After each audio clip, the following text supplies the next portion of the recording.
Assalamualaikum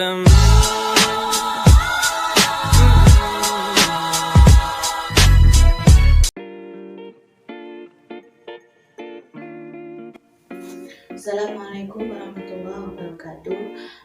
Untuk kesempatan hari ini saya akan mempresentasikan tentang pengembangan dalam suatu pendidikan yang biasanya pengembangan itu ada 4. Yang pertama adalah pengembangan materi dan LKPD, yang kedua pengembangan media pembelajaran, yang ketiga pengembangan sumber belajar, yang keempat pengembangan instrumen penilaian. Dalam mengembangkan materi ajar dapat mengacu pada 2 hal.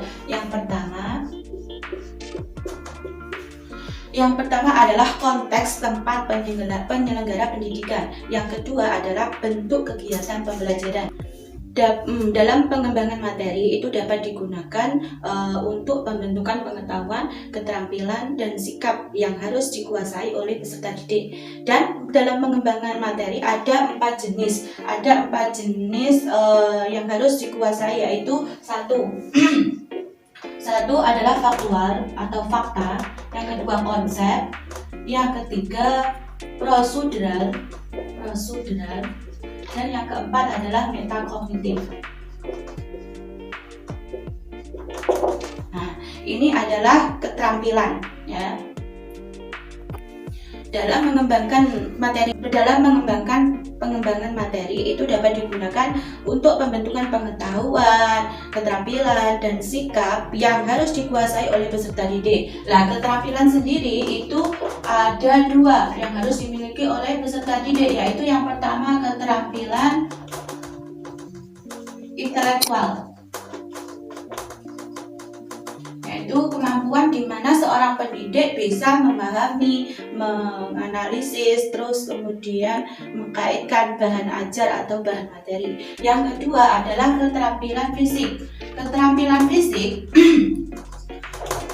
fisik itu berkaitan dengan kemampuan siswa atau peserta didik dalam dalam contoh kemahiran dalam mengemudi, kemahiran dalam membuat suatu karya atau kerajinan. Terus selanjutnya adalah LKPD, lembar kerja peserta didik. Lembar kerja peserta didik adalah lembaran atau petunjuk langkah-langkah tugas yang disediakan untuk peserta didik dalam proses pembelajaran. LKPD disusun dan dikembangkan sesuai situasi dan kondisi kegiatan pembelajaran. Terus LKPD juga itu untuk sarana untuk membantu atau mempermudah proses pembelajaran. Yang kedua adalah pengembangan media pembelajaran. Pengembangan media pembelajaran adalah segala sesuatu yang digunakan untuk menyalurkan pesan serta dapat merangsang pikiran, terus perhatian, dan kemauan belajar peserta didik. Nah, untuk pengembangan media pembelajaran menurut Wina Sanjaya itu memiliki beberapa fungsi. Yang pertama adalah fungsinya sebagai komunikatif. Harus komunikatif. Yang kedua adalah motivasi. Diharapkan media pembelajaran itu bisa memotivasi peserta didik untuk belajar. Yang ketiga adalah kebermanaan.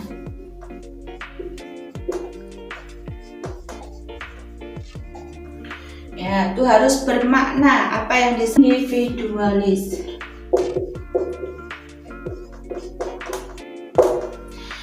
Mana individualitas ya, individualitas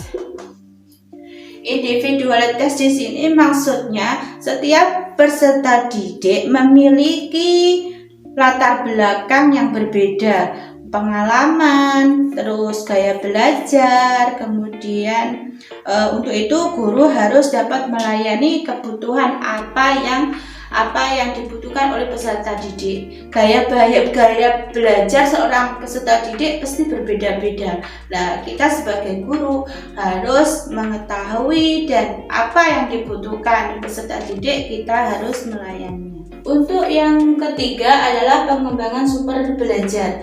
Pengembangan sumber belajar digital ya, ini pengembangan sumber belajar digital. Itu ada dua jenis ya yang dapat digunakan guru, yaitu multimedia elektronik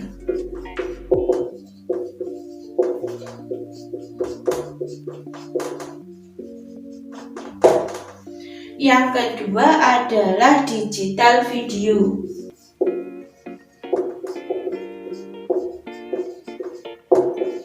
Atau digital video dan animasi.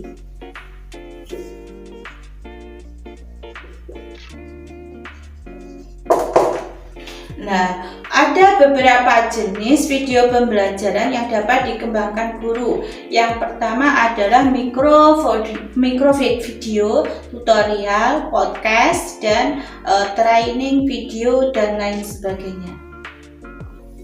Yang keempat adalah pengembangan instrumen penilaian. Di sini penilaian itu dilakukan oleh seorang guru untuk mengukur tingkat kecapaian atau tingkat pencapaian kompetensi sikap peserta didik. Dalam kurikulum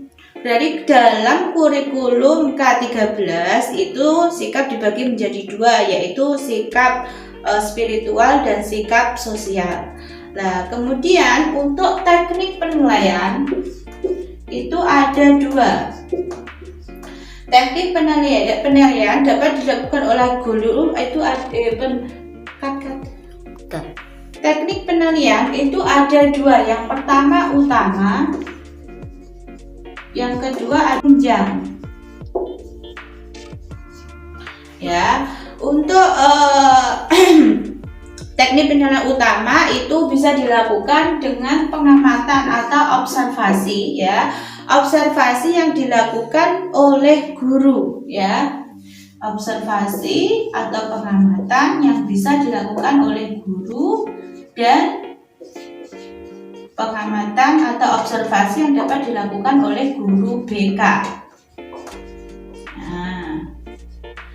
Nah, untuk yang kedua, teknik penilaian penunjang itu dapat dilakukan itu dibagi lagi menjadi dua, yaitu penilaian peserta penilaian diri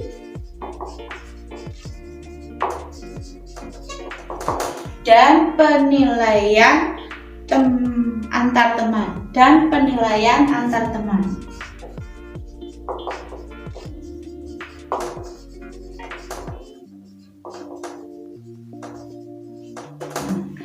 Nah, ini semuanya adalah pengembangan materi KB2. Itu saja yang dapat saya sampaikan, kurang lebihnya saya mohon maaf. Wassalamualaikum warahmatullahi wabarakatuh.